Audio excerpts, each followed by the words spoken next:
convene her apology that she is kind of stuck in the traffic. Thank you so much.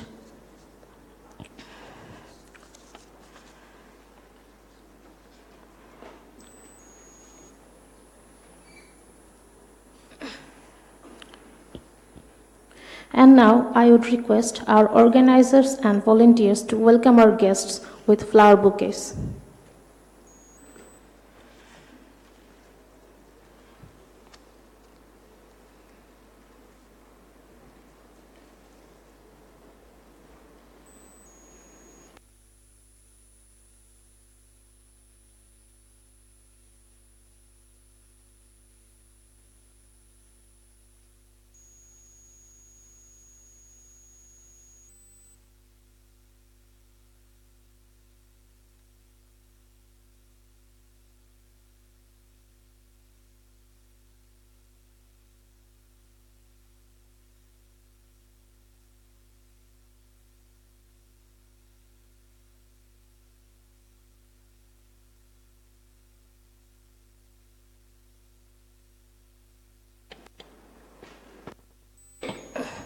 Ladies and gentlemen, now I would request you all to kindly stand up for our national anthem.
Now, I would request Mr. Munzur Hassan Obi, Executive Director of the Center for Peace and Justice, BRAC University, Chair, Action Aid Bangladesh, and co-convener of the conference for his welcome address. Sir. Very much. A very good morning to everyone. A warm welcome. Honorable Chief Guest, Mr. Mohammad Shahidul Haq, Foreign Secretary, Ministry of Foreign Affairs of Bangladesh. Honorable Special Guest, Mr. Sudipto Mukherjee, Country Director of UNDP, Bangladesh. His Excellency, the Canadian High Commissioner to Bangladesh, Mr. Benoit Prefontaine. Your Excellencies, my respected fellow conference co-conveners, Professor Imtiaz Ahmed, Department of International Relations, Director of the Center for Genocide Studies at the University of Dhaka, and Ms. Farah Kabir, Country Director of Action Aid, who will also be able to send us their comments and observations. The idea of this international conference was initially proposed at a roundtable meeting organized by Action Aid in Bangladesh in September 2017. Allow me to spend the next few minutes to share with you the objectives of the conference, give you a little flavor of what is to come during these 2 days, and also to express my personal wish for this conference. Who would have thought 70 years ago, when the United Nations Universal Declaration of Human Rights was adopted, or 47 years ago, when Bangladesh became an independent country after a brutal genocide, that we would be witnessing the fastest growing refugee crisis in the world. Over 1.2 million Rohingyas are now staying in Bangladesh, seeking shelter, fleeing violence and persecution. The enormous scale of this operation is striking, from the government of Bangladesh deploying all its resources to manage the camps, including storage, distributing supplies, and ensuring security, to the Rohingya leaders in charge of the local governance and solving disputes, and the national and international organizations providing financial, logistical, and moral support. The global media has played a crucial role by keeping us informed of the horrific experience of the Rohingyas. There is also an important role played by both the Bangladesh host community as well as the Rohingya refugees themselves, building their resilience, developing coping mechanisms, and supporting each other. But with so much pressure on the local economy, environment, and governance structures, tensions are beginning to emerge. As most of you already know, there are many risks involved in living in the refugee camps, such as outbreak of diseases, security threats related to drugs and human trafficking, and the possible infiltration of extremist forces through the recruitment of refugees. And of course, there is the imminent threat from the forces of nature, as cyclones will soon hit our shores, particularly where the refugees are residing. It is undoubtedly a humanitarian crisis beyond any country's capacity that requires not just a regional, but an international approach. In September 2016, at the request of the Myanmar government, Mr. Kofi Annan was asked to lead the Advisory Commission on Rakhine State. A year later, after 150 consultations and meetings, the final report was released on August 23, 2017. In that report, the word radicalization appears only twice, but in a powerful way. I would like to quote the relevant. I quote, "The Myanmar government has to step up its efforts to ensure that all communities feel safe and in doing so, restore intercommunal cohesion. Time alone will not heal Rakhine. Unless current challenges are addressed promptly, further radicalization within both communities is a real risk." End of. And again on page 15, I quote, "If human rights concerns are not properly addressed, and if the population remains politically and economically marginalized, Northern Rakhine State may provide fertile ground for radicalization, as local communities may become increasingly vulnerable to recruitment by extremists." End of quotation. The day after the report was presented, unspeakable violence broke out in Western Rakhine, leading to the largest wave of human beings fleeing Myanmar across the border to Bangladesh. We pulled together today because we have a common interest, a common goal for peaceful resolution of this crisis. We seek to learn from each other, understand the complexities of the situation, and share what we have learned so far, what we know and what we do not know, before coming to solutions. Let me be honest about the limits of our understanding of this crisis and find new ways of working together, of building on local knowledge, and of learning from the past. The ideas and suggestions that will be put forward at this conference will demand a longer-term and deeper engagement between academia, practitioners, the host community, the refugee community, as well as the international community. Therefore, by the end of these 2 intensive days, our task is to clearly set our resolve in a Dhaka declaration that will state our recommendations and will be shared internationally. It is our duty to ensure that the declaration does not remain a mere document, but a declaration with specific actions to be acted upon. And in order to achieve this, we must keep in mind three things. Our recommendations should be SET, a simple acronym to remember.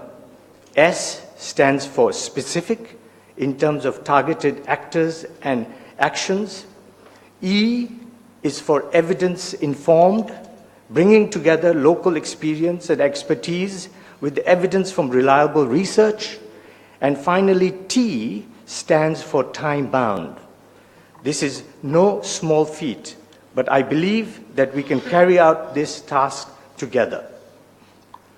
We are honored to have with us today and tomorrow people who have either researched on or worked directly with communities affected by the current crisis over many years. We will hear from climate change experts, professionals from the humanitarian sector, economists, political analysts, sociologists, lawyers, human rights experts, and international relations experts. We will see a video from the Rohingya diaspora in Malaysia. We will listen to and reflect on narratives from the Rohingya refugees and from Rohingya civil society. Together, let us create a better common understanding. Let us work towards providing reliable evidence and sending a clear message to the world about our commitment to a peaceful and sustainable solution of this crisis. And finally, now for my own personal wish. When I visited Cox's Bazar with ActionAid team a few weeks ago, like so many of you, I was struck by the harsh realities the refugees are living in, but also by the relentlessly hard-working people providing support. I have no doubt that the only way to get out of a seemingly hopeless situation is to work together more closely, to understand more clearly the context in which we work beyond our daily operations. There is a natural tendency to focus on the vulnerabilities and the weaknesses of those victims of conflicts and disasters, and this can sometimes blind us from seeing the strengths in people, their resourcefulness, and their resilience. I sincerely wish that in the next 2 days we will also hear and talk and think about how to leverage on those strengths. I look forward to a deeply engaging conference and wish to express once again my heartfelt thanks to all of you for believing in our mission and for your overall generosity in providing constructive scenarios to work towards sustainable peace. Thank you very much.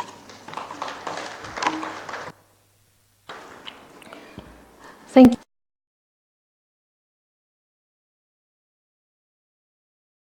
His Excellency Mr. Benoit Prefontaine to deliver message from Mr. Robert Keith Ray, Special Envoy of Canada to Myanmar, and also to say a few words.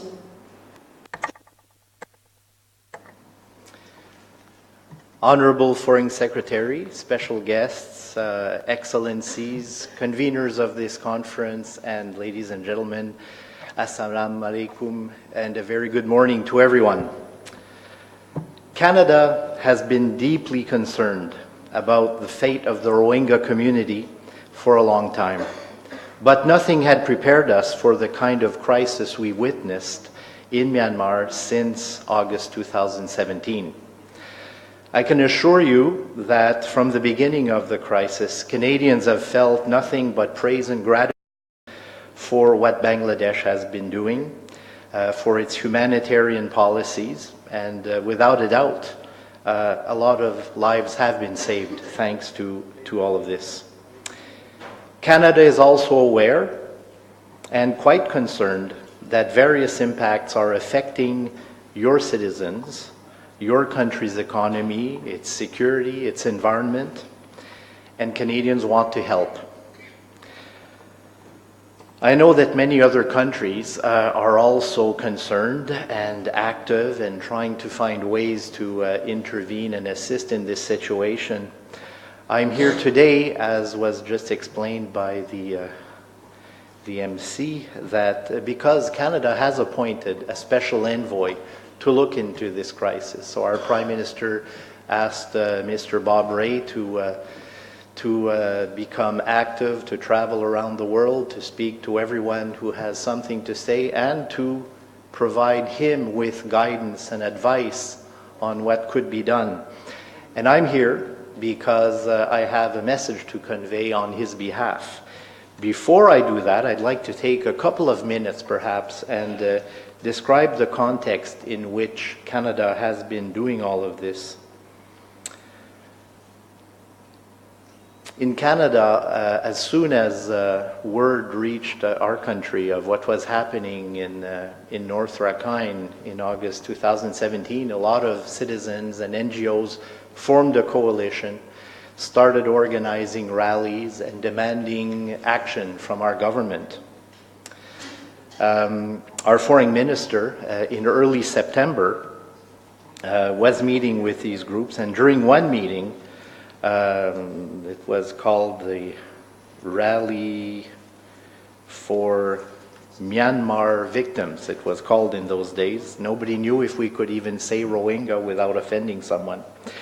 In any case, our minister declared that based on the reports, this looks a lot like ethnic cleansing, and that is not acceptable. It is not acceptable for Canadians, and I'm very proud that Canadians are raising their voice here in Canada.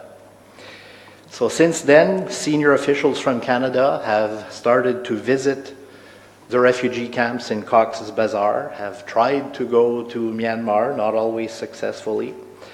In 2017, the second half of 2017, our government approved more than $37 million of funding for relief work in Bangladesh, especially in Cox's Bazar. Additionally, we had various crisis relief fundraising activities in Canada, and private citizens donated in excess of $15 million. In October 2017 is when the Canadian Prime Minister, Justin Trudeau, decided to appoint Bob Rae as his special envoy to Myanmar.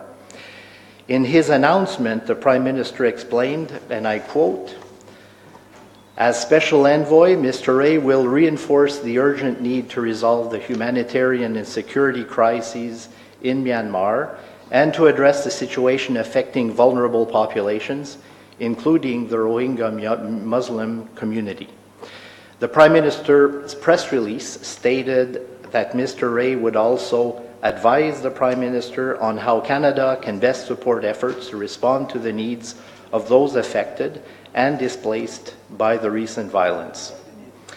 So our special envoy first visited Bangladesh and Myanmar in November 2017, before joining our Prime Minister in Vietnam, in the Philippines, where a number of international conferences, ASEAN, APEC, were being held. And many high-level meetings occurred over there, which included significant discussion about the Rohingya crisis that was playing out here in this part of the world. There were many discussions between my Prime Minister, my Foreign Minister, with State Councillor Aung San Suu Kyi, with the Commander-in-Chief in Myanmar, and this work continues. Canada and Bangladesh have also been working closely on a number of files. I can tell you that, for example, a number of resolutions at the United Nations were supported or co-sponsored by our countries, and we've been working closely to make progress. In late December, Mr. Rae, the Special Envoy, returned to Canada and issued what we call his interim findings. So there were no recommendations. It was simply his findings to date. I can tell you that it made it very clear that urgent action was needed, that a lot of international community engagement was necessary on this issue. And he was also emphasizing a lot the fact that there has to be accountability for what has happened in Myanmar. The Canadian government has since announced more than $8 million in recent months of additional aid and is waiting to hear the recommendations from our special envoy. In February, I also want to add that our foreign minister used Canada's Magnitsky law to sanction Myanmar's Major General Maung Maung So for his significant role in the violence and persecution that forced Rohingya to leave Myanmar. So this Magnitsky law allows us to impose asset freezes, to travel bans, and various sanctions on specific individuals. And so we have started applying this to some people in Myanmar. So as you can see, Canada is following this crisis very closely. It is one of our foreign policy priorities. It would be a mistake to think that the international community does not care about the Rohingya crisis and the situation in which Bangladesh itself now finds itself. So, the Special Envoy made a second visit to Dhaka in February. He went again to the refugee camps in Cox's Bazar, to Dhaka. He visited Myanmar, Rakhine State, after which he traveled around the world. He went to the United Nations, he visited several world capitals, and he returned to Canada in March to write his final report, including recommendations. Unfortunately, the report itself is not yet public. We think it will become public April 3rd. And in the meantime, Mr. Ray sent me a message which he asked me to share with this conference. Message for the International Conference on the Rohingya Refugee Crisis, Dhaka, April 2nd, 3rd, 2018. I am very grateful to the organizers of this conference and to Benoit Préfontaine, the High Commissioner for Canada to Bangladesh, for the opportunity to share with you some thoughts on the current crisis affecting the Rohingya people. At the end of October, Prime Minister Trudeau asked me to take on this mission of being a special envoy for Canada on this crisis. I have just completed a report entitled, "Tell Them We Are Human," which will be made public on April 3rd, with recommendations to deal with this huge challenge.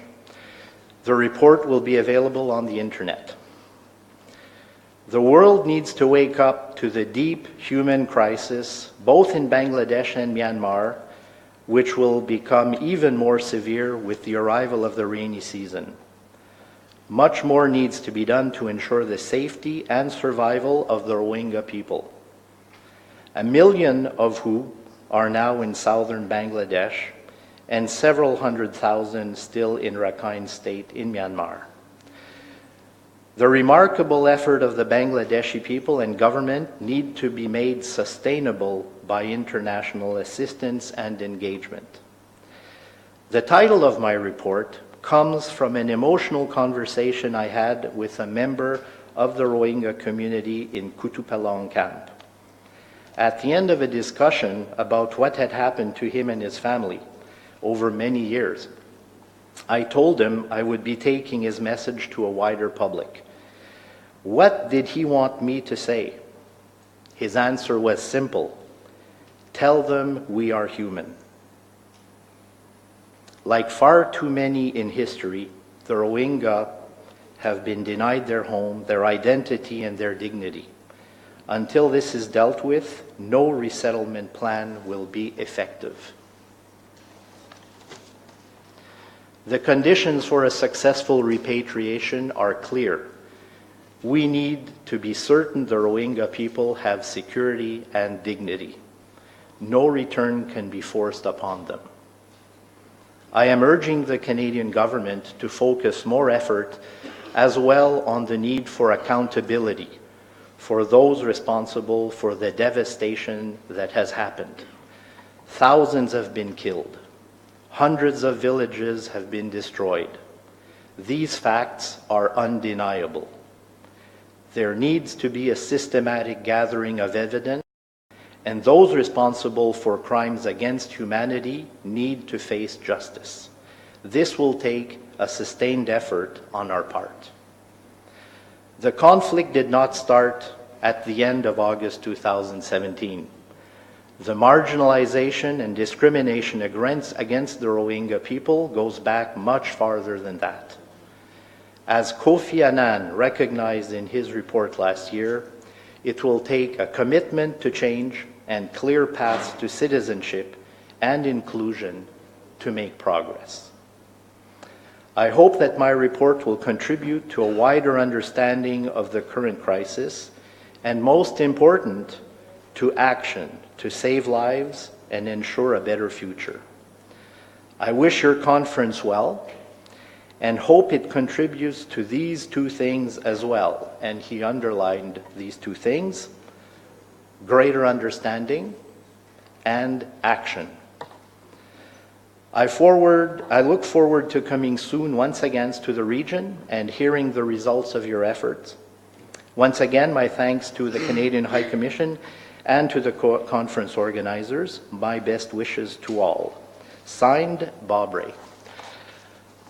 Thank you so much for listening to this. And once again, thank you for including our special envoy and his message in your conference. Thank you very much. Shobhaike Donnobad. Thank you, sir. Ladies and gentlemen, now it is time for the keynote address on the unfolding of the crisis, 5 challenges, by Professor Imtiaz Ahmed, Department of International Relations, University of Dhaka, Director, Center for Genocide Studies, CGS, University of Dhaka, and co-convener of the conference. Sir. Thank you very much. Your Excellency, the Foreign Secretary, my good friend, Mr. Sudipta Mukherjee, the Country Director of UNDP, Your Excellency, the High Commissioner of Canada, Mr. Benoit Prefontaine, my good friend, Manzoor Hassan, and also my young good friend, Farah Kabir. And ladies and gentlemen, and all my friends and well-wishers up in the front. Well, I have to warn you that there are 2 keynote addresses. The Foreign Secretary actually has a PowerPoint, so there will be 2 keynote addresses, and he has already informed me that there would be a little bit of a Q&A session as well. So prepare yourself for that. Now, the Foreign Secretary has a PowerPoint, but I am a powerless, pointless person, so I don't have any PowerPoint. So you have to bear with me 30 minutes or so. The unfolding of the Rohingya crisis, and what I will reflect is on 5 challenges facing the world, including Bangladesh. One does not require too much intelligence to understand the following sequence of events and the reasons behind the unfolding of the current Rohingya crisis. 4 dates are critical. On 23rd August 2017, the Advisory Commission on the Rakhine State, also known as the Kofi Annan Commission, submitted its final report to the Myanmar national authorities. On 24th August 2017, the media, at home and abroad, published the report in detail. On 25th August 2017, the so-called Arakan Rohingya Salvation Army, ARSA, attacked the Myanmar military forces. The very next day, on 26th August 2017, the Myanmar military resorted to what came to be referred to as a textbook case of ethnic cleansing, which in next 3 months saw more than 750,000 Rohingya people, mostly women and children, flee Myanmar to take refuge in Bangladesh. The unfolding of the crisis otherwise makes it clear that the issue is no longer limited to Myanmar and Bangladesh. Rather, it is an issue that is simultaneously national, regional, and international. Any resolution of the crisis, therefore, would require facing several challenges. 5 could easily be identified. The first challenge, confronting the archetype of singularity. The archetype, as the psychologist Gustav Jung would say, is a mental image inherited from the human ancestors and is present in the collective unconscious. Indeed, as he would say, in one sense, it is the accumulated human wisdom which we unconsciously inherit. In other senses, it implies the common human emotions which we all share. And in both these senses, the archetype could prove deadly if we are not conscious of it.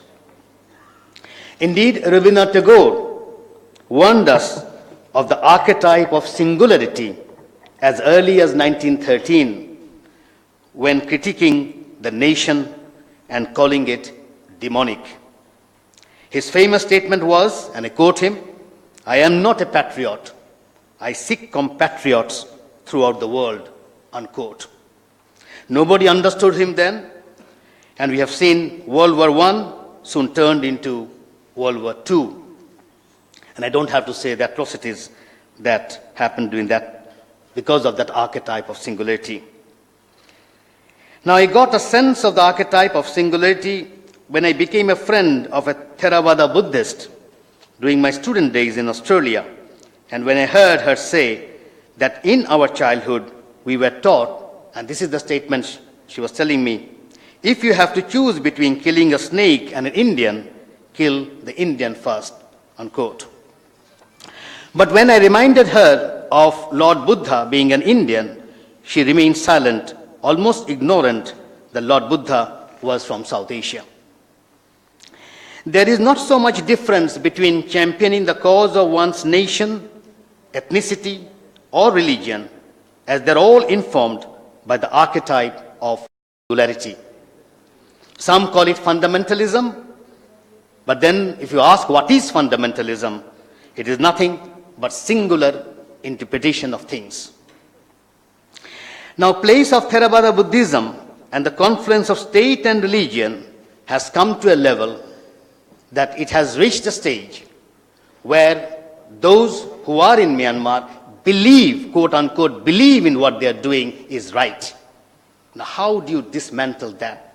That's a challenge. It has become hegemonic, and one can say for different reasons. For reasons of military rule since 62, it could be reasons for winning elections. You can say X number of reasons, but the fact remains that it has gone to the majority number of people. I will not say the entire country, because I have a good number of friends in Myanmar and I meet them in Bangkok. Recently I met them in Shanghai, and I found them extraordinary. And they understand the problem absolutely as we understand them, or the world understands them.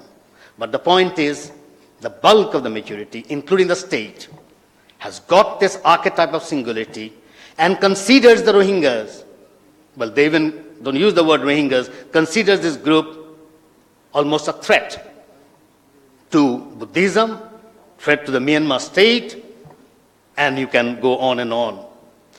Now, once that gets into your mind, and that's the issue I think the psychologists long back were referring to, and Gustav Jung particularly, once it gets into your head, how do you dismantle that? Who is going to take the task of dismantling that?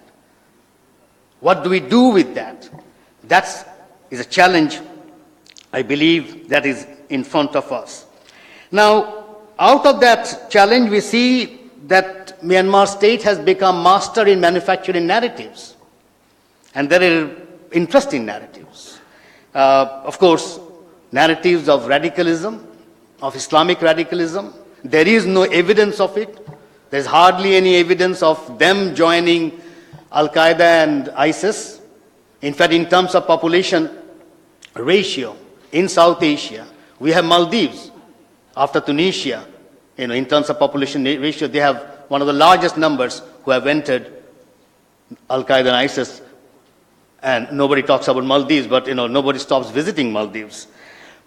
The Rohingyas are far from that. There's no evidence. And we have seen in the 70s and in the 90s also, there is no radicalism, and I'll talk about that a little bit later. But this singularity, this archetype of singularity is something that I believe in order to contain that, they keep on reproducing narratives after narratives. The second narrative is that this is a fragile democracy, you need to support that. What kind of democracy are we talking about when you have 1/3 of members from the military permanent in the parliament? Why are we calling it democracy? And these are some of the things I think we need to figure out if we want to dismantle the archetype, because people are believing that the Myanmar democracy is a democracy, quote unquote. And they also figure out, using geopolitics, that we need help, otherwise, we can't get out of the grip of China. That's also one master narrative you see in their media and in some of the research papers.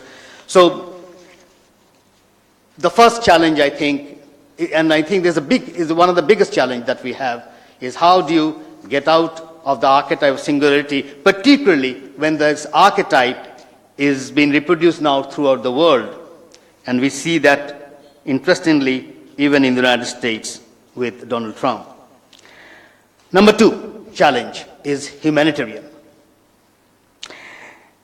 Now, what has happened in Bangladesh, to make it very simple, that we have more than Bhutan in 3 months' time.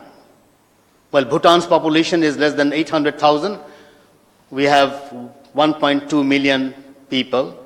It took Bhutan thousands of years to become Bhutan. But this is one Bhutan which has emerged in 3 months' time. That's the scope, that's the dimension that we need to keep in mind. Now, one has to give credit to the government and series of NGOs that have worked. There's an extraordinary NGO partnership that we have in Bangladesh. Of course, Bangladesh, now that it is blessed with 7.1%, is also a factor.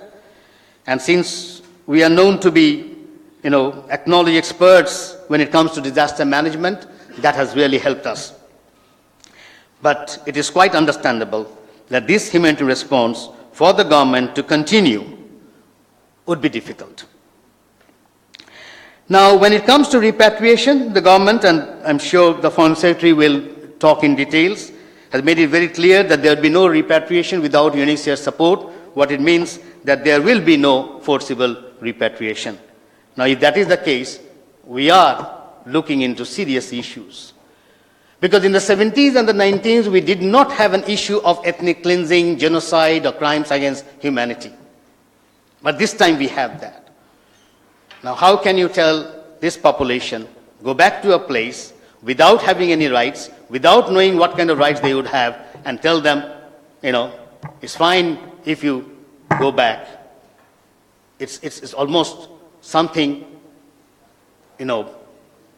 the language would be impossible. I don't want to use the word impossible. It's something like that you're asking them to do something which is beyond the realm of possibility. On the humanitarian response, the international response has also been quite formidable, I would say. But then still, lots needs to be done, as we can see that over the months, people do get fatigued, and sometimes you do start listening to other narratives, and then you look into other areas of the world. So it's a challenge that we need to keep in mind. The third challenge would be securing civility. Now, this is the election year, and that also is an issue. We were discussing just before coming here that some of the national newspapers are not covering the news of Rohingyas as much as they were covering a month back. And there were more news related to political party and election, etc. So since this is an election month, and it would be an interesting election as we can see, we need to keep that in mind. How do you secure the issue of civility when it comes to the issue of the Rohingyas.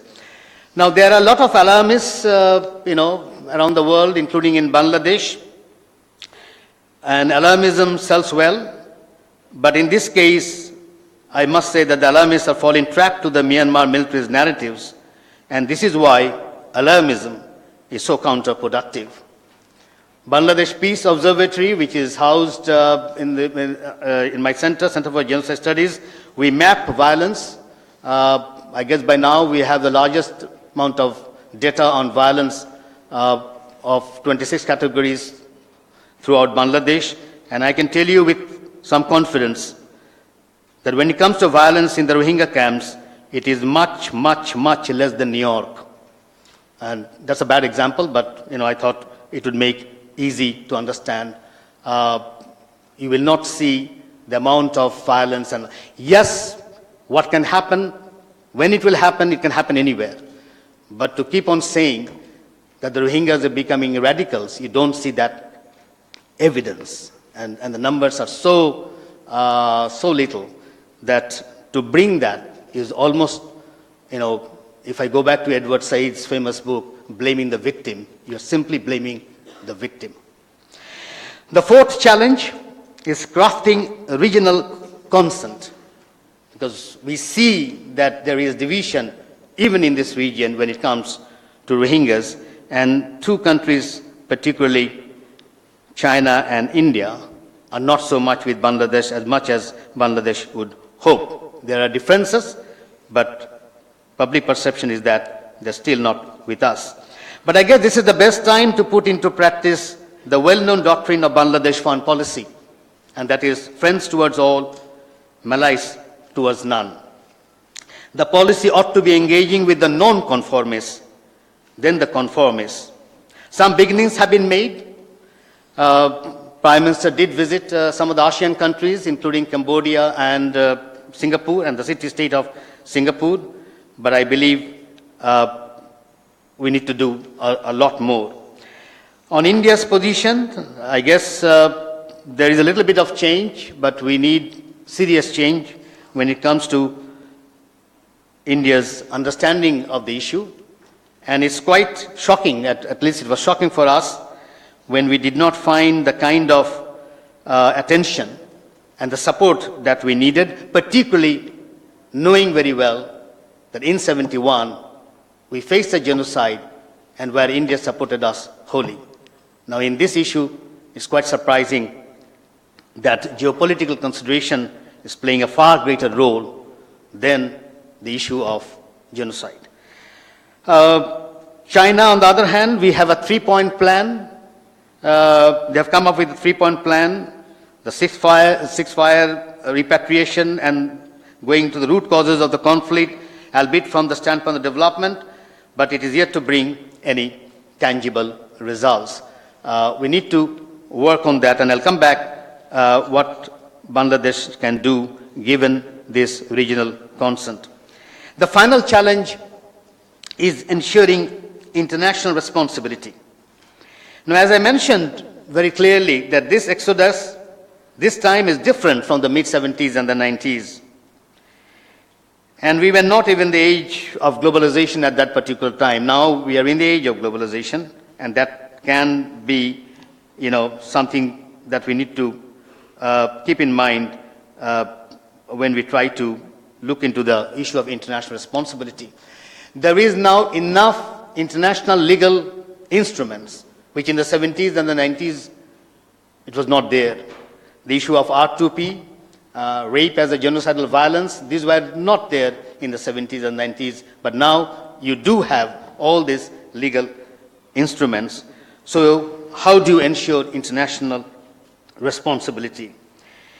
Now, there has been some targeted sanctions on the Myanmar military and government officials, but I believe, my understanding would be it's so negligible that the amount of pressure that Myanmar should feel, it doesn't get translated into that.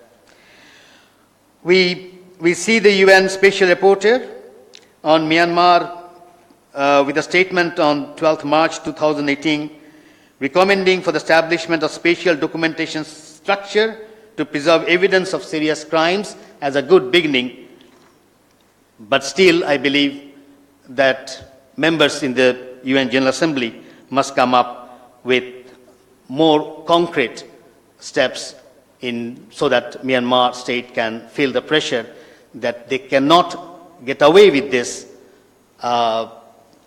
issue in 21st century. If they get away with this issue, then you are going to face problems in 10 to 20 areas of the world. And I can name them, in fact, if you sit down, where the next things will, because there are a lot of, similarities if you come to in other regions of the world with stateless people, not to mention people coming from other regions and then settling. So it's an issue, as I said, that, requires maximum international responsibility. Now let me end by saying a few things on what is to be done. When it comes to Myanmar and the point of repatriation, I think there should be some fresh laws or bills must be introduced by Myanmar so that it would create confidence among the Rohingyas.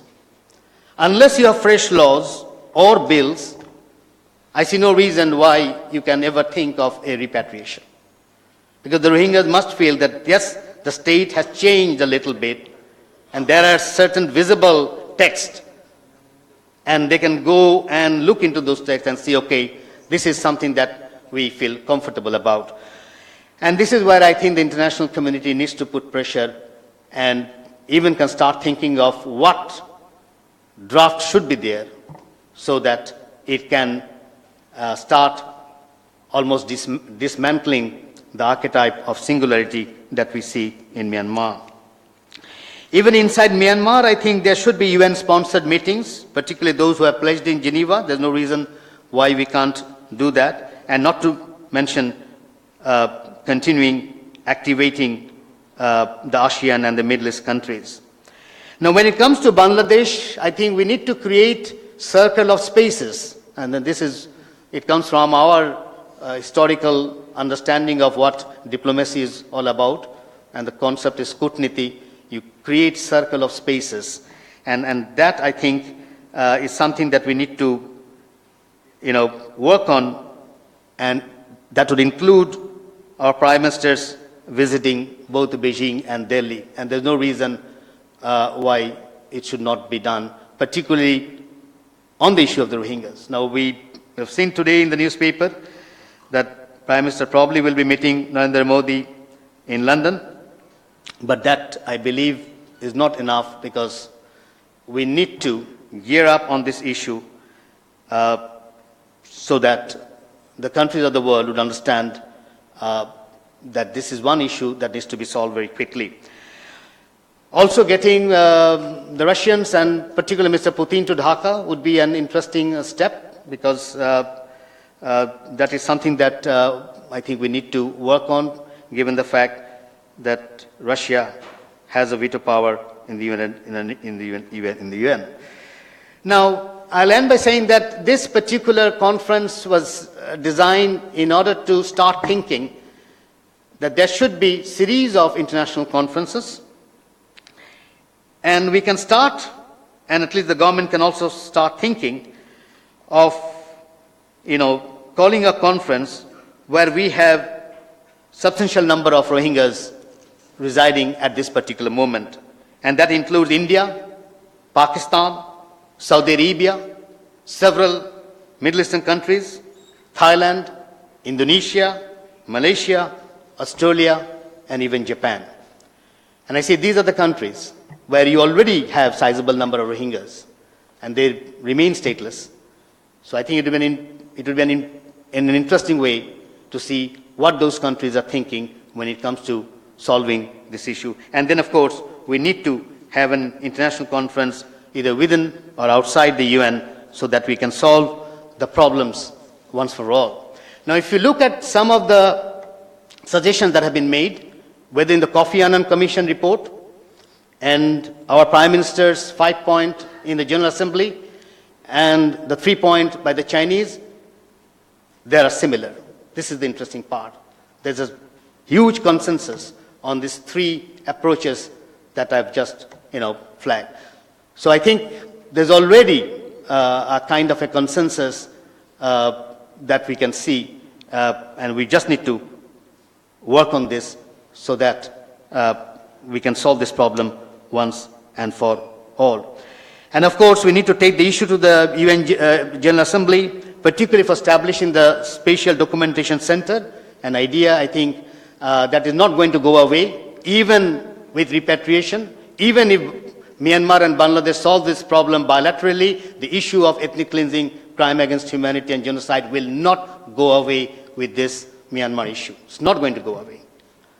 Individuals will take up, and we have seen when Aung San Suu Kyi visited Australia, we have seen the kind of reception she got from the public. So it's not going to go away.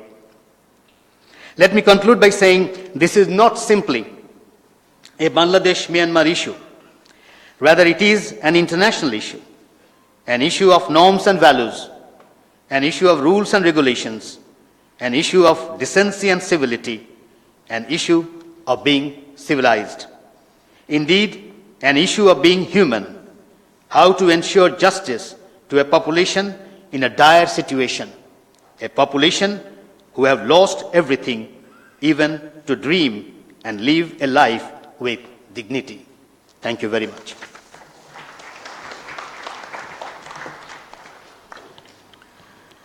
Thank you so much, sir, for the wonderful and thought-provoking address. Ladies and gentlemen, the International Conference on the Rohingya Refugee Crisis Towards Sustainable Solutions is being live-streamed on ActionAid Facebook page.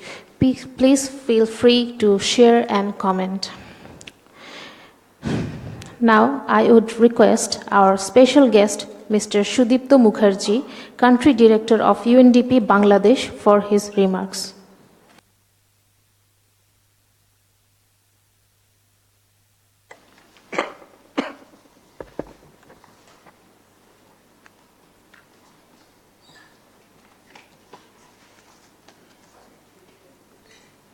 Honorable Foreign Secretary, High Commissioner of Canada, Professor Manzoor Hassan, Professor Imtiaz Ahmed, Farah Kabir, very many distinguished participants from both Bangladesh and abroad, media, and maybe millions of people actually watching Facebook right now. A very good morning and salam alaikum. Let me start by thanking you for inviting UNDP and for allowing me, as the UNDP Country Director, to share some thoughts on how we think we could and should best support Bangladesh in coping with the complex Rohingya crisis the country has been facing and continues to face. But before I do that, let me first underline how important was the recent celebration of Bangladesh's having made the first major step towards graduation from a least developed country to being a country of developing category by 2024. Major achievement. 20 million people, 20 million Bangladeshi citizens also graduated in the last 10 years. Not into the form of a ranking, but simply out of poverty. These are historic events and historic achievements and deserves the congratulations from the entire international community. But Bangladesh has been making another history for another reason, closer to the subject of today's conference. Indeed, Bangladesh, in hosting the Rohingya and in carrying the largest burden of that response, also graduated far up into another league, the league of countries that have shown in an exemplary manner what it really means to host less fortunate, highly persecuted foreigners desperately looking for refuge and protection within its own borders. Also here, nothing less than the fullest congratulations to Bangladesh, its leaders and its people for setting such a powerful example. I also recognize the Foreign Secretary's presence, and I must also commend Bangladesh's very, very successful, steadfast, and focused engagement with the global community to ensure that international pressure for an early resolution is kept up. But unfortunately, the crisis is far from over. It is becoming increasingly and more obvious by the day that we are quite far from seeing the conditions that would be necessary for the safe and dignified repatriation of the Rohingya refugees, at least in the time frame that we all hoped for at the start of the crisis. The green line is clear. Voluntary and fully informed repatriation in safety and dignity of the Rohingya to their place of origin in Myanmar is only one and durable solution the international community and the United Nations has called for. But the red line is also clear.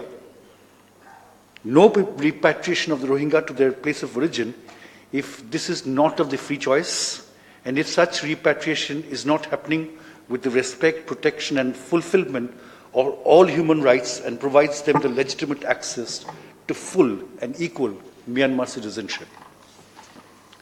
Today, unfortunately, and I again underline, today unfortunately, the red line seems to be much closer to us and the Rohingya than the green line.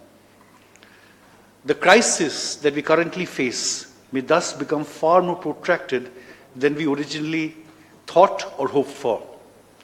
We must thus, as we have no other choice, start to prepare for alternative strategies or strategies that are complementary to those we have prepared when we formulated our initial responses, jointly with and under the leadership of the government of Bangladesh.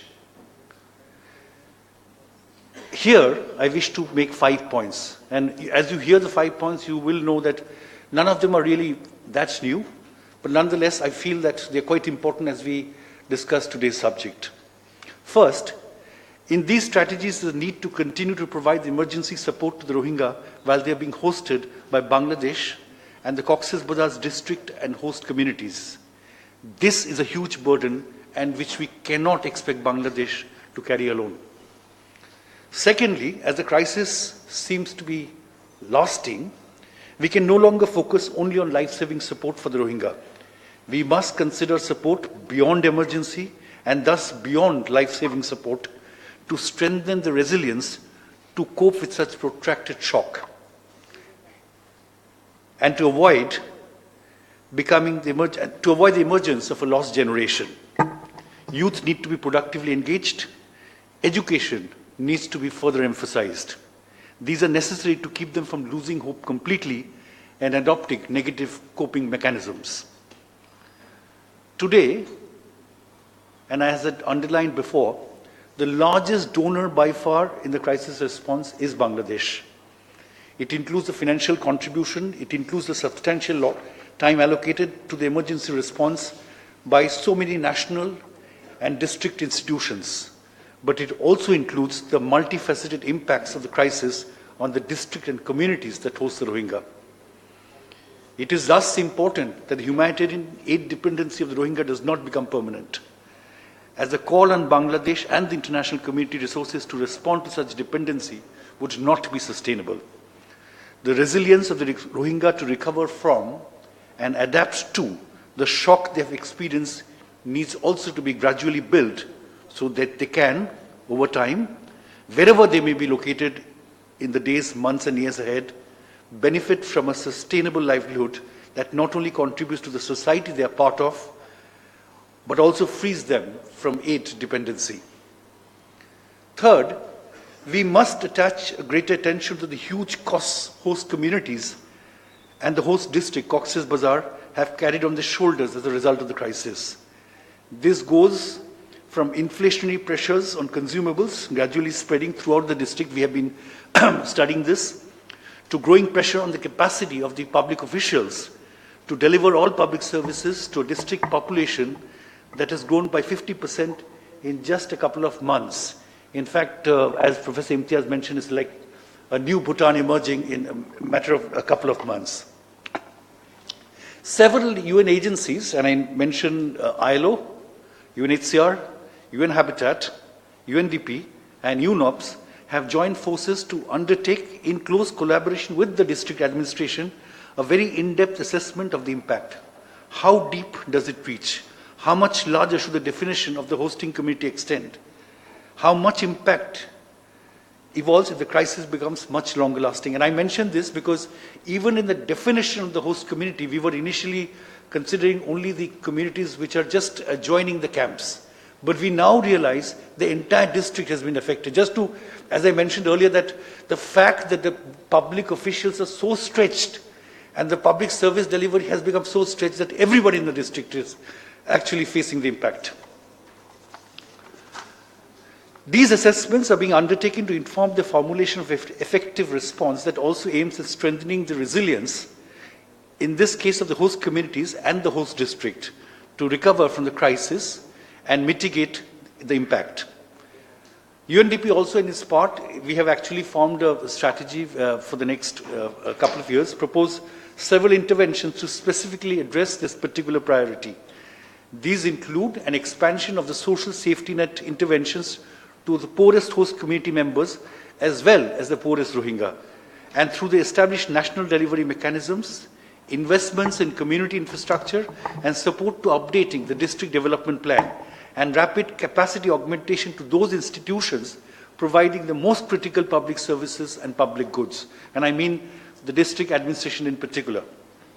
Fourth, we need to invest heavily to prevent what could possibly the most worrisome result of a crisis that has no immediate solution in sight. Anger, grief, frustration, which as experience shows us in other parts of the world, can quickly lead to negative consequences. I will not further expand on this, but let me inform this audience that mapping of tension drivers, early warning mechanisms, quick impact deconflicting capacities, and a comprehensive social cohesion roadmap is something that UNDP believes in and UNDP proposes needs to be rapidly put in place. And in fact, these are things that we've been in discussion with the Bangladesh Peace Observatory as well.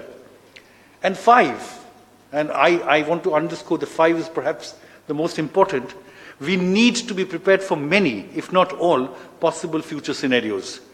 Again, I will not expand on this. At this stage, we are still in the realm of imagination and conceptual preparedness thinking. But the worst scenario, and I am sure you'll all agree, the very scary scenario of being non-prepared. So these are 5 points, observations that I wanted to share with you today. This conference is very timely.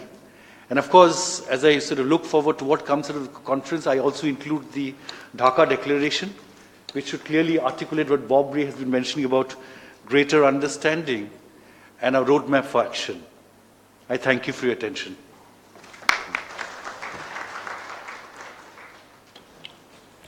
Thank you, sir. Ladies and gentlemen, we are glad to inform you all that the international conference is telecasting live in ActionAid Bangladesh Facebook page and also in the official YouTube channel of ActionAid Bangladesh. Distinguished guests, now I would request our Honorable Chief Guest, Mr. Muhammad Shahidul Haq, Secretary, Ministry of Foreign Affairs, Government of the People's Republic of Bangladesh, for his remarks and the keynote address. Thank you, sir, for your presence among us.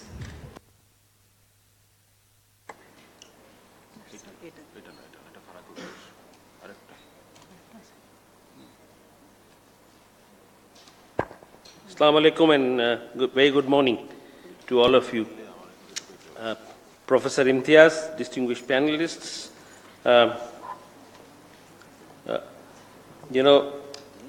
Professor Imtiaz has provoked me by saying that he is a pointless, powerless people, but he hasn't used the PowerPoint. I think in that definition I fall in quite nicely, that I need a PowerPoint to be little powered, because I don't have power by myself. So that's what I'll try and do is quickly share with you some facts and figure to start with, and then share with you as to how the government and the Foreign Office has over the last couple of months survived addressing this particular challenge.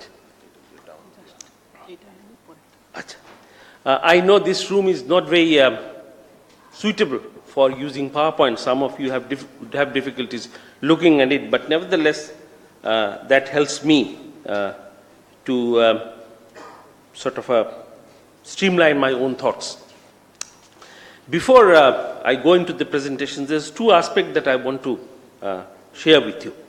The first is that this is an issue which is not originated out of a conflict between two states. It has nothing to do with Bangladesh and Myanmar as being two parties. This is something between Myanmar and their own nationals. And those nationals happen to be currently on our soil. That's how Bangladesh is involved in this. So often I hear that there must be something wrong between Bangladesh and Myanmar, and that is why this situation has come about. That's not what it is. That we need to understand. The second issue, which both Professor Imtiaz and the UNDP rep has pointed out, is that this is a multi-dimensional and multi-layered problem. And I like the title, Unfolding of the Crisis.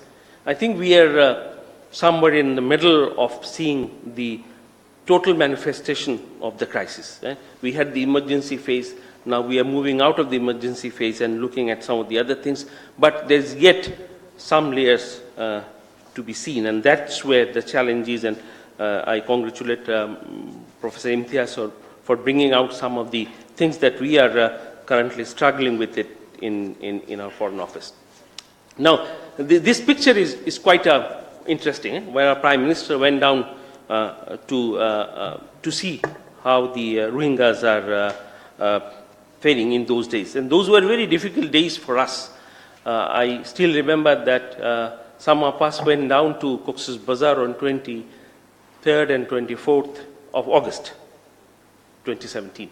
We were there and we saw certain things which was quite disturbing.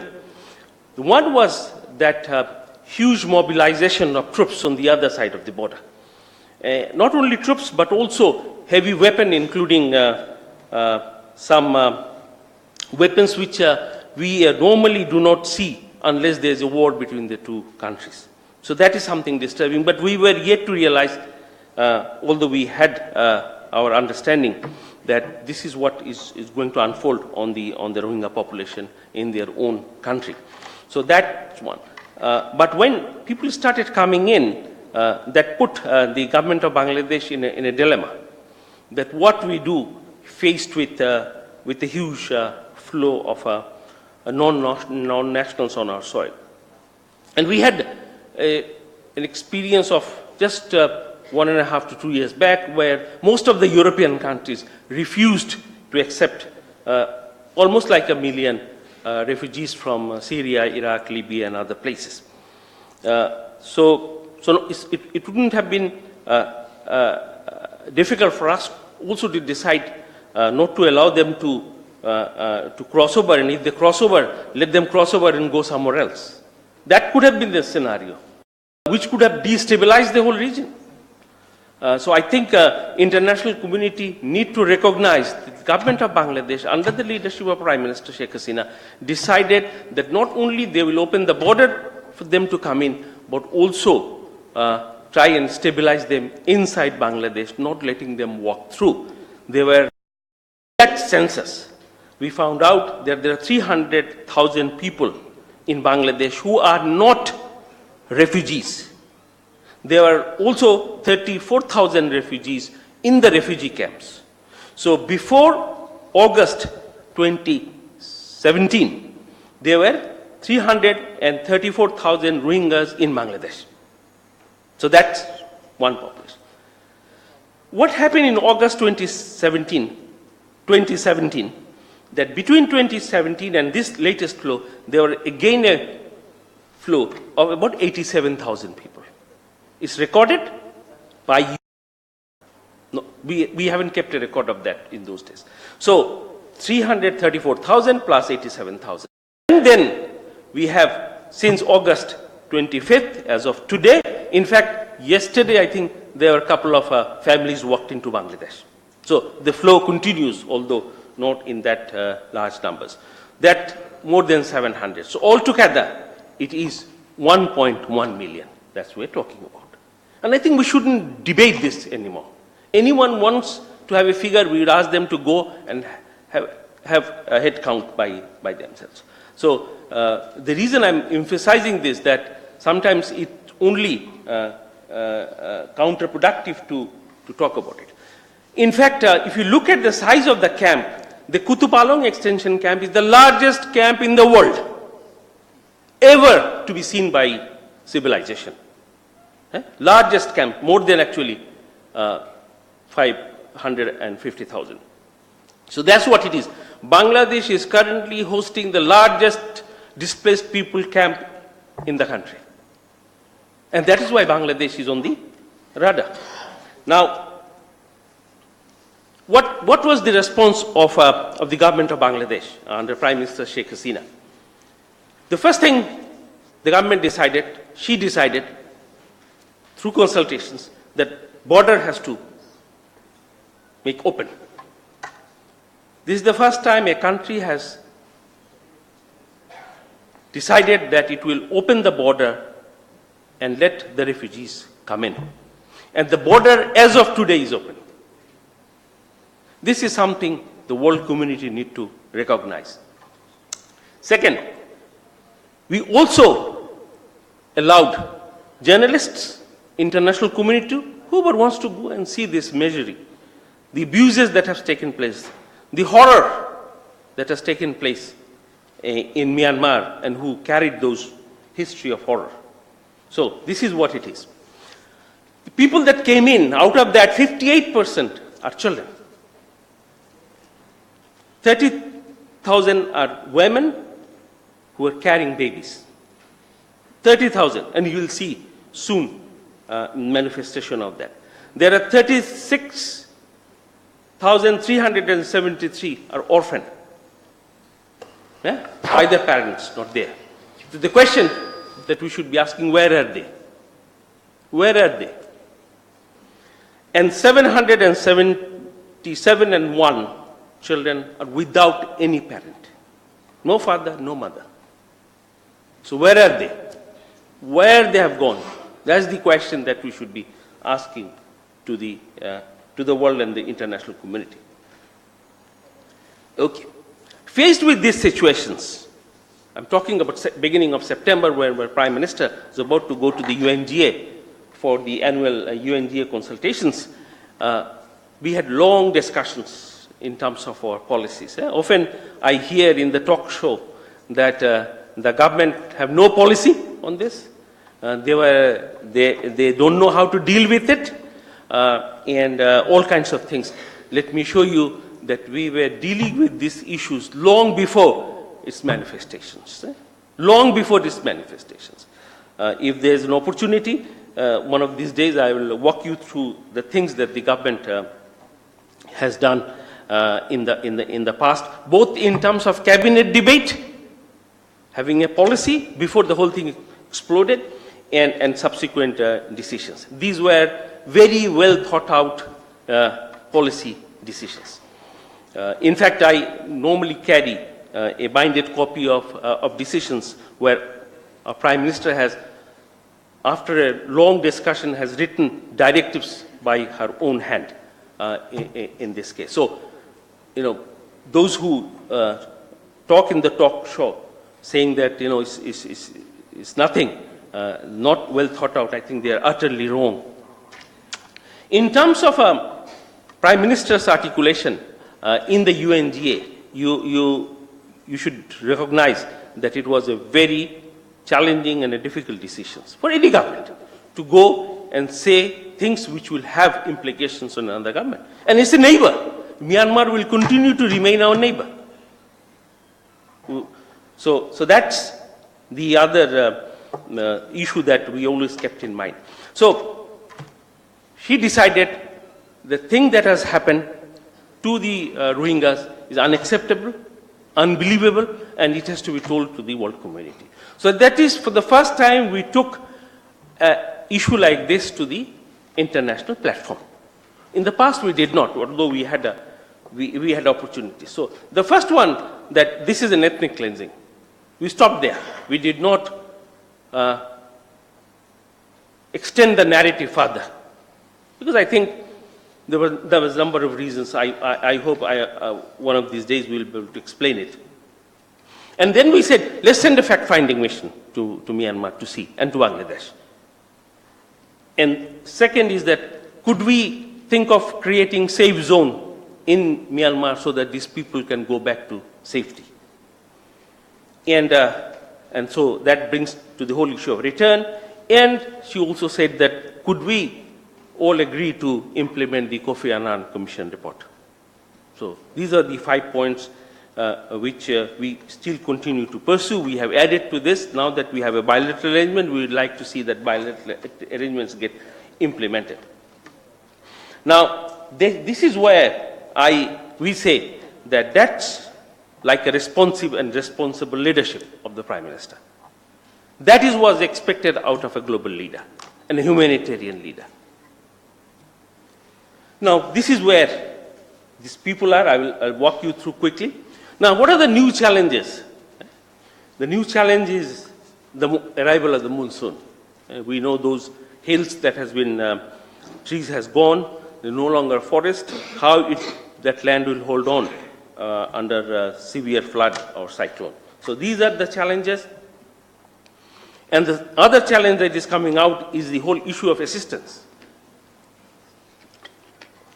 We already see fatigue setting in, and we already see there are other crises which is looming larger than Rohingya crisis. So it's likely to be forgotten by the international community. I hope that's not the case. In this whole debate,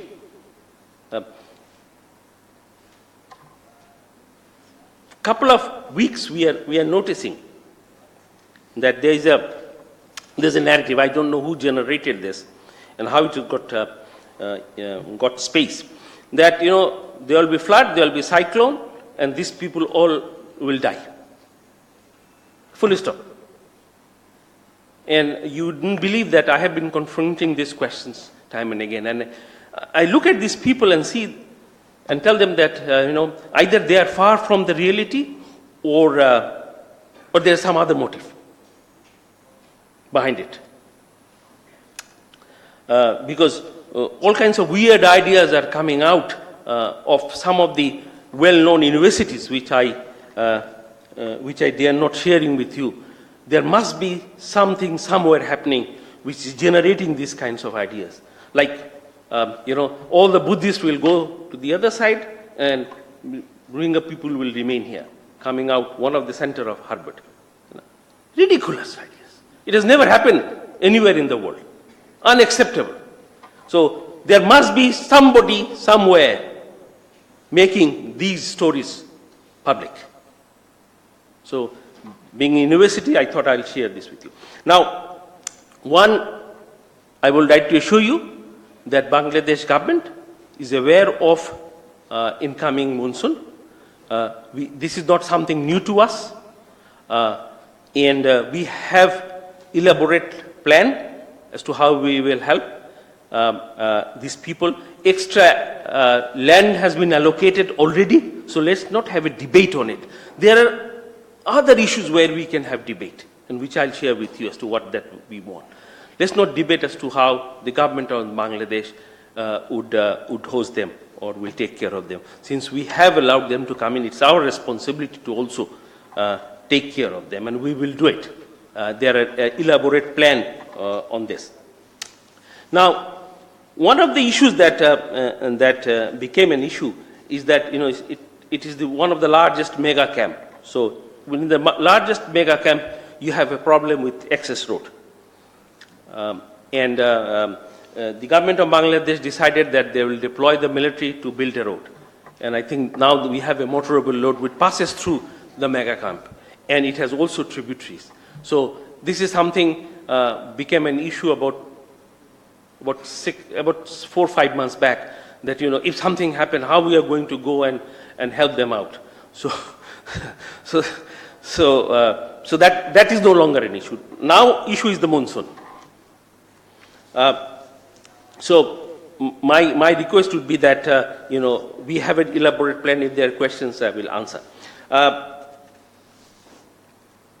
Before I go into the policy, within the government, there are mechanisms set up to coordinate, to deal, to make policies on a regular basis. There's called National Task Force, which was set up in October 2013 to deal with Rohingya issues by the decision of the cabinet.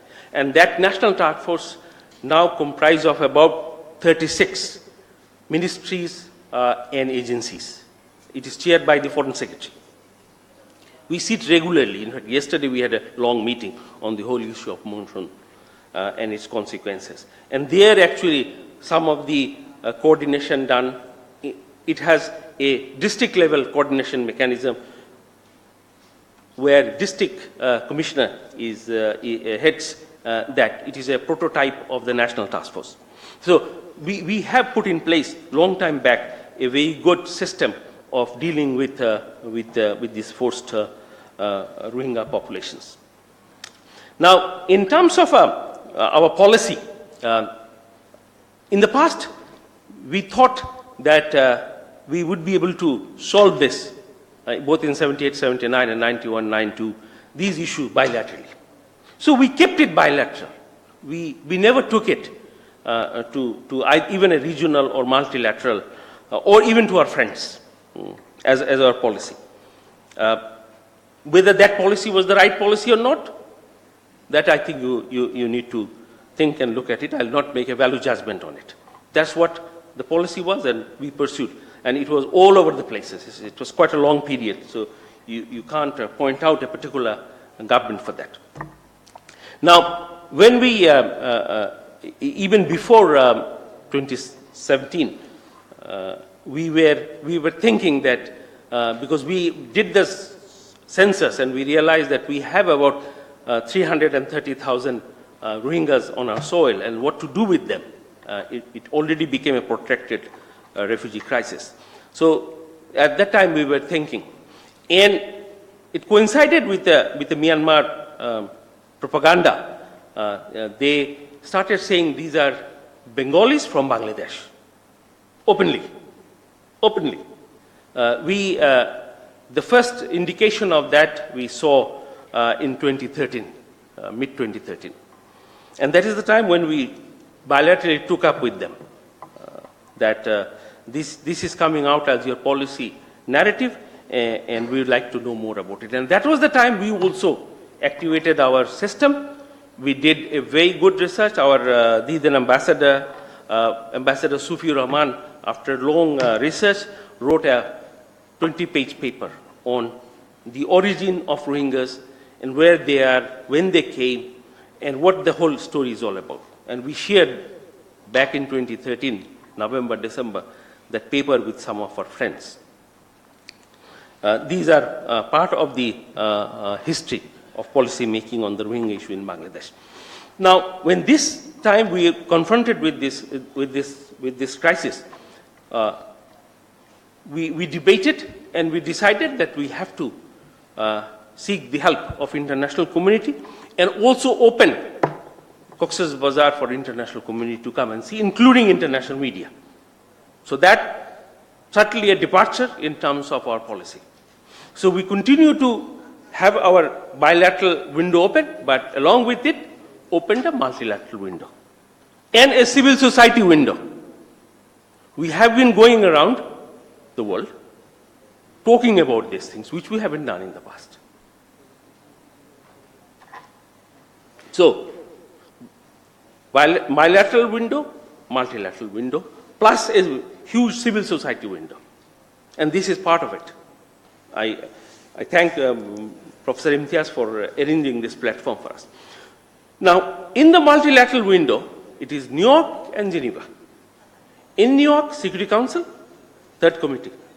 In Geneva is Human Rights Council. We are continuously pursuing it.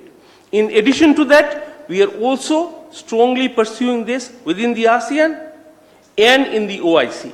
That's why we will have 5th and 6th of May, the foreign ministers meeting in Dhaka, where we have already decided that there will be a big declaration on this, and also a visit of the foreign ministers to Cox's Bazar. and 4th of May. So these are kind of a maneuvering that we are trying to do. And this is not ad hoc. We're doing it as a part of our consistent effort to bring the issue to an end, to peacefully resolve it. Just to flag it, that there has been a number of military provocations by Myanmar, both last week of August in 2017, and very recently. But we have decided, the government has decided, that we will not let that lead into any escalation or a conflict. Because that is what I think we have to be very careful, that it should not turn into a conflict between Bangladesh and Myanmar. And that was my opening sentence. It's not an issue between Bangladesh and Myanmar, it's an issue between Myanmar and its own nationals. We happen to be caught in between. Good. So,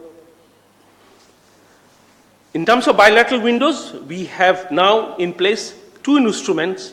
One is the arrangement, and the other one is the physical arrangement for the movement. So we have put in place quite a bit of a mechanism for their safe, dignified return of Rohingyas to their place.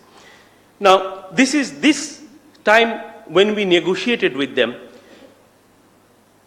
unlike previous occasions, we said we would also like to be engaged as to what you do with them when you bring them back to your country. Although they are your people, you are supposed to take care of it, but we would like to see as to what that you want to do. Because in the past, these people returned and they went back. So it's like a circle. We want to cut that circle. And there was a long debate during the negotiations. It was difficult, but under international pressure and seeing the situations going out of control, they accepted certain things. If there are times, I will be very happy to share some bit of the story in the negotiation, including children out of conflict. That is, I think, new. They did not expect that, but we brought that onto the table, that what will happen to the children who are born out of conflict. I hope you all know what I'm talking about. So that we have, in a twisted form, kept it in the arrangement. So in the arrangement this time, we said these we need to be there in the bilateral arrangements. First, we made the commitment that nobody will be forced out of Bangladesh. But we also suggested that let's bring in UNHCR to see that. And in return, we said you cannot criminalize them. Once you bring them back, you cannot take them to court. That's first commitment. The second commitment is no discrimination anymore. That has to be, and that's why Professor Imtiaz was talking about a bill or a law to assure. We hope that it will eventually lead to that. And the third one is, it's not only return, but resettlement and reintegration. That also they agreed. So within the framework, we have tried, to bring in some return, some human rights component into it, which we haven't in the past. In our arrangement, we went into so far that there will be a regular visit by the task force of Bangladesh to the northern Rakhine to see how these people are getting settled. It was not easy for Myanmar to accept to that. And there has already been one visit by our task force. Went to see the transit camps and the other things that currently they're putting in. So these are kind of a mechanism that we thought should be there in order to make the return sustainable. What next? I think I've taken more than I should have. We are saying that never again. We continue to say never again, but we see that's happening. But at least never again the repetition of atrocities. That's first thing. That the Myanmar has to commit and live accordingly. Annan Commission report is a very good report, and I think that report is the cause of the recent expulsion.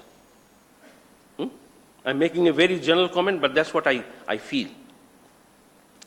So that has to be implemented. International community has to continue to increase its pressure. In the slide I have said efforts. And if you go to the northern Rakhine, you will see that area is very fertile. It's a huge land. And these Rohingya people have been cultivating that and also contributing to the fishing industry of Myanmar. So they were part and parcel of an economy which was helping the Myanmar economy. Now there's no more fishing, there's no more cultivation in that part of the country. So I said, consider these Rohingyas as part of a solution, not part of a problem. That whole mindset needs to be changed. Whatever we do, the thing that has been committed, somebody has to be made accountable for that.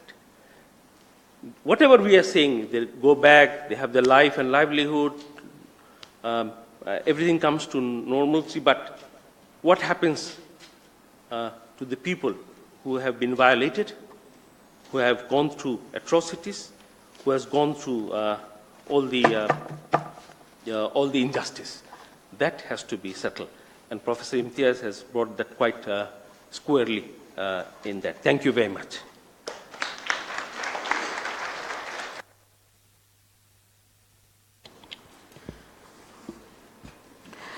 Thank you so much, sir. That was really, really wonderful. Now, for the concluding remarks for the inaugural session and vote of thanks, I would request Ms. Farah Kabir, Country Director of ActionAid Bangladesh and co-convener of the conference, to come into the podium and say a few words. Just one. Okay, so there will be a Q&A. Thank you. One secretary wanted a Q&A. The floor is open.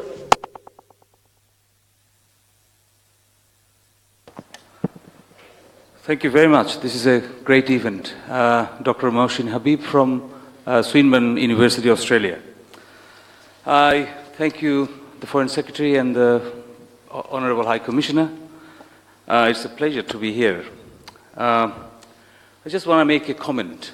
Bangladesh made a commendable, effort in addressing, immediately after the crisis. And as an expert Bangladeshi in Australia, we are trying to do something. So what we have done on the day when Suu Kyi talked on ASEAN event, we organized a seminar and a photography exhibition where the Federal Minister for Revenue and Finance Services, Kelly O'Dwyer, attended. Australia got more than 6,000 Rohingyas. 6,000 Rohingyas. We are working with federal government and the state government trying to work out a scheme to do a census, Rohingya census in Australia. Now, what I would like, Foreign Secretary, a little bit of support from our High Commission in Canberra. Because I think Professor Imtiaz, what he suggests, he was saying, we need a broader partnership. We need consistent effort to take it forward because the world will be forgetting about this event in days. And this advocacy role has to be taken forward. So we are going to Oxford in August and for a conference. Actually, our project is funded by the Ontario International Development Agency. So we got 2 Australian universities, 1 Norwegian university, and 1 Canadian university. We yet to start, but I can tell you considerable effort has gone in, and I welcome the chair of the conference and ActionAid. I'll welcome their comments and would like to share our findings soon. Thank you very much. It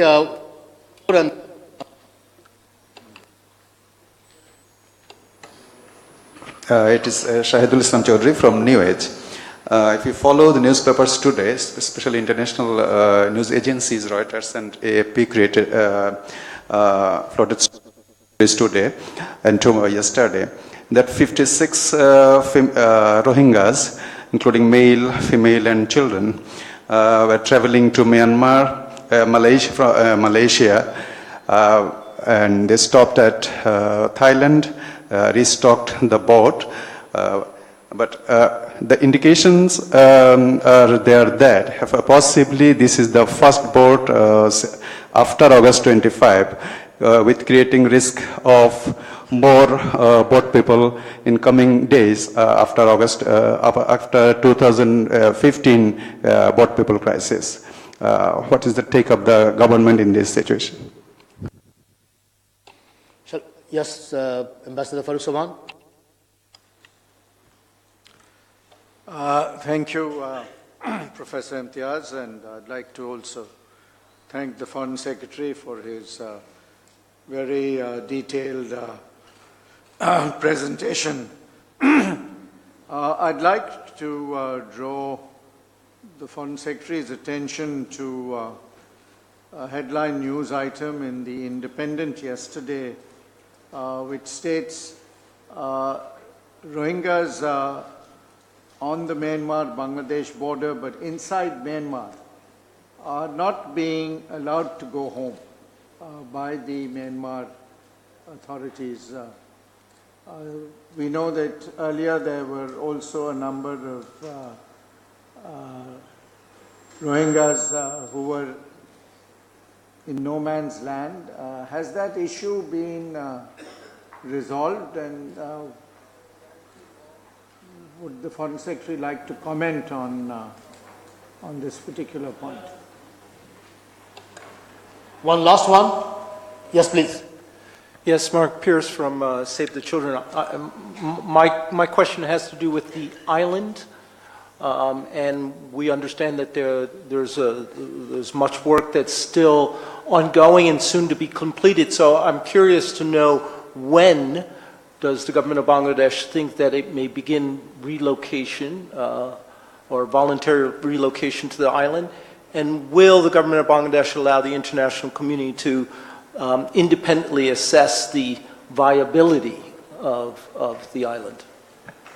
The last one, Mr. Tapan Bose. My name is Tapan Bose. I'm from India. And I'm one, I think, here who also saw the exodus of 1971 as a very young journalist on the borders of Boira. And I've seen it now. I have a question to you, Mr. Foreign Secretary. You and I know what position India has taken, and it is very unfortunate. You and I know the possibilities that India, Bangladesh and China had if India had taken the lead at that point of time to find a different way of resolving the problem. I appreciate Bangladesh government, whatever it has done and is still doing. And I also appreciate the strategy that you are trying to engage bilaterally with the regional governments and multilaterally. Do you have any idea how you are going to be able to make India change its position? Thank you.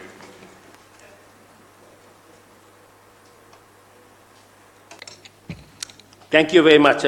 Let me first answer to Ambassador Farooq Subhan sir's question. I was his student. I served under him, so I'll try and address his question first. Sir, you are referring to the issue of people who are in the zero line, who are yet to cross over to Bangladesh. This is in Naikanchori. I don't know how many of you have been to that area. In Naikanchari, the border between Bangladesh and Myanmar is the midstream of a stream. It's a small, jake Bangla amra khal boli. On the other side, there are people who left their home, being threatened, being abused, but they didn't cross over to Bangladesh. The number is around 5,000. Now, during our last negotiation with Myanmar, we suggested that since these people are yet to cross over, and they are still legally in Myanmar territory, can Myanmar government encourage them to go back? They agreed. And we also agreed that there will be a joint mission to go and talk to them and try and convince them to go back, because most of their houses were yet to be burned.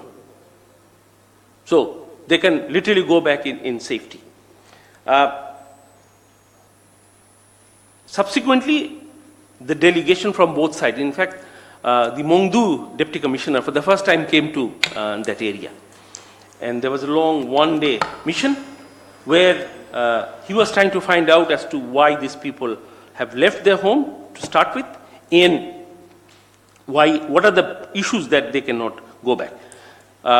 You know, it's kind of a strange behavior of a state. When these things were happening, bordering these particular people, they are fortifying their positions, the Myanmar border forces. So these people are all the time seeing that behind them there are Myanmar military who are stationing themselves, and there are a number of pictures now available. And under that circumstances, any population would not go back to their home. And that was the precise reason. We would be meeting again. In fact, I can share with you that one of the ministers will be visiting Bangladesh this month. And he has also agreed to go down to Cox's Bazar, and we are planning to take him to that particular spot to show as to why these people cannot go back to their own homeland. So this was very much in the discussion. We tried to put in a better mechanism to be able to send them back, but they're still in the zero line. They're neither crossing over to Bangladesh nor going back. On the issue of our Australian expat, Australian diaspora, Bangladeshi origin, thank you very much. I can assure you that you will get all support from the High Commission, because the High Commissioner whom I mentioned in my lecture, Ambassador Sufi Rahman, has gone to Australia as our High Commissioner. He is very passionate about the subject. He has already started making waves in Australia that I see sitting so far. So you will get all kinds of support. Please get in touch with him. On the issue of people leaving the camp, Rohingyas, in an unsafe manner, this is not something very new to any displaced people. This is not something happening only first time. It has happened in the past, and it also sucks in Bangladeshis into that flow. The government is aware of it. Government has taken all kinds of measures to able to stop it. I think this time we were very lucky that for the last 2-3 years we haven't been noticing that much of a movement in terms of human trafficking and smuggling.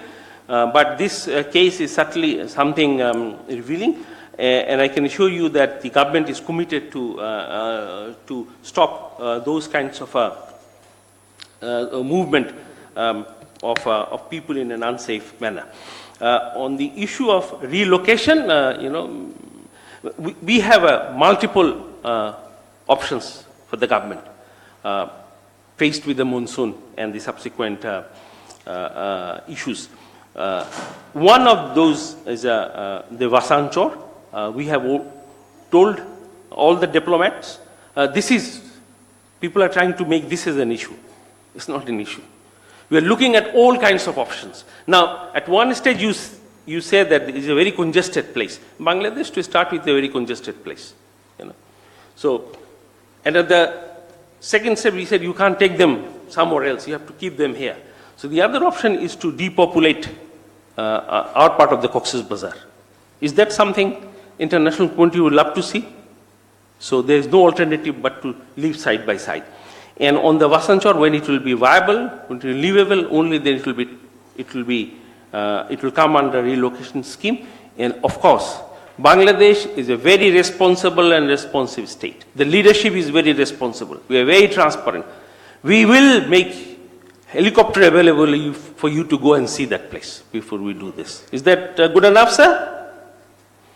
Okay. তপনদা আপনার কথার উত্তর আমি দিতে পারবো না আমি শুধু এইটুকুই বলবো যে আসলে প্রত্যেকটা দেশেরই তো নানা ধরনের priorities compulsions থাকে but if we look at some of the responses that coming out of the Indian government we are happy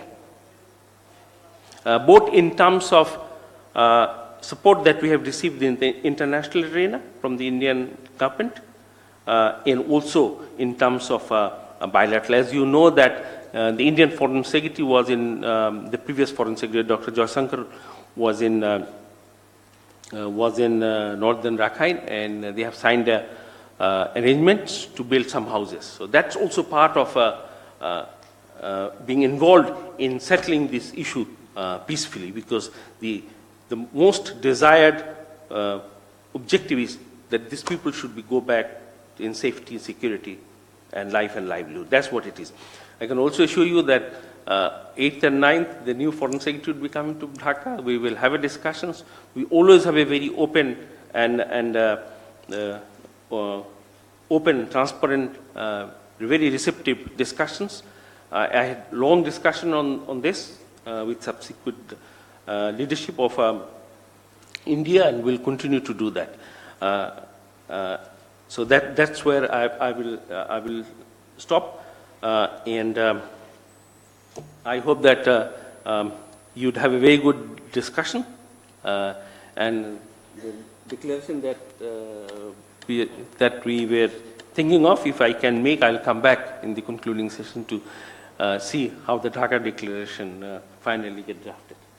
Thank you very much, sir.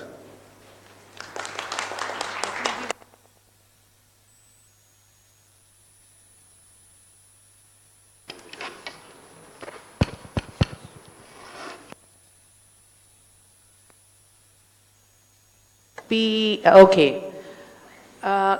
Good afternoon. সবাইকে সালাম এবং শুভেচ্ছা।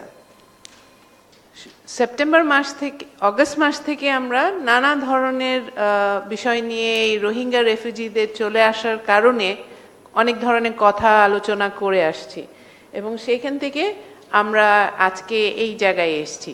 আমাদের মাননীয় চিফ গেস্ট চলে যাচ্ছেন কিন্তু আমি ওনাকে বলেছিলাম যে আপনার কাছে যাওয়াতে আমার মনে হয় আপনাকে আমরা কিছুটা হলেও উৎসাহিত করেছিলাম যে আজকে সবার সামনে আমার একটা চাকরি আছে ওইটা তো করতে হবে না না আপনাকে ধন্যবাদ দিতে চাচ্ছি আপনি আজকে সবকিছু আমাদের কাছে কিছুটা হলেও খোলাসা করেছেন সেই জন্য ধন্যবাদ Well, it's my great pleasure and privilege to thank all of you, but from the conversation and discussion so far, I think it is sad, it is unfortunate that we have to have such a seminar on the issues of the Rohingya refugees. Rohingyas should be enjoying their rights as citizens, as humans, and living with dignity. But that is not the state, and that is not the case. And therefore, we had to come together collectively to organize such a conference. And we have been discussing, debating on these issues for the last 6 months and more.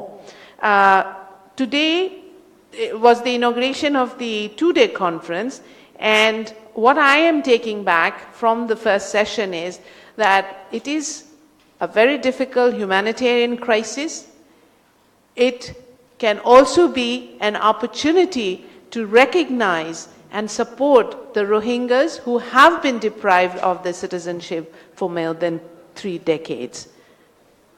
If we can have greater understanding, if we can all come together and work as a collective force and hold those accountable who have violated, I think that's one way forward. And what I'm taking back from this is that it is important to have that conversation that no state can be a singular state. There is diversity, and it's important to recognize and protect that diversity. It was also important to have this conversation because we who are not in the government are often left in a gray area as to what the measures are, what is happening, what the plans are. We are critical, and I think because the civil society is critical, the government has to be accountable too. So that is something we are taking back. So I won't say much, as this is just the beginning. We are going to be deliberating and discussing for the next 2 days.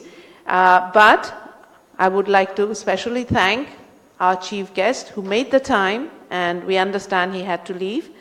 We also like to thank our special guest, Mr. Sudipto Mukherjee, Country Director of UNDP. And UNDP has been working from before as well as since August, and we have all been partners in that initiative. I would like to thank Professor Imtiaz for his keynote paper, and as usual, he has left us with food for thought as well as intrigued and excited us. I would like to thank Mr. Manzoor Hassan, Chief Executive Director of the Center for Peace and Justice, BRAC University, also the co-chair of ActionAid Bangladesh. But I think none of this would have been as exciting as it is without all the participants. Particularly, we are looking forward to hearing the international contributors and the guests who are here. The organizers would like to thank the media, and we will be... it is also important that even though Bob Ray, who's far away in Canada, he made the effort to be with us in spirit and through his message. So I really thank the Canadian High Commissioner to Bangladesh, His Excellency Benoit Prefontaine. I'm sorry if I'm pronouncing your name incorrectly. Thank you so much for making the time. We would like to thank the media, and please stay with us for the next sessions. Thank you. Ladies and gentlemen, to provide a visual narrative of the Rohingya crisis, ActionAid Bangladesh has organized a photography exhibition titled Rohingya Exodus 2017 by eminent photographer Mr. Mahmoud Rahman at the Syed Bhavan, University of Dhaka, concurrently with the international conference. We welcome you all to enjoy the exhibition while having a cup of tea. We are now going for a short tea break, after which our second session titled Humanitarian Response and Economic Cost will start.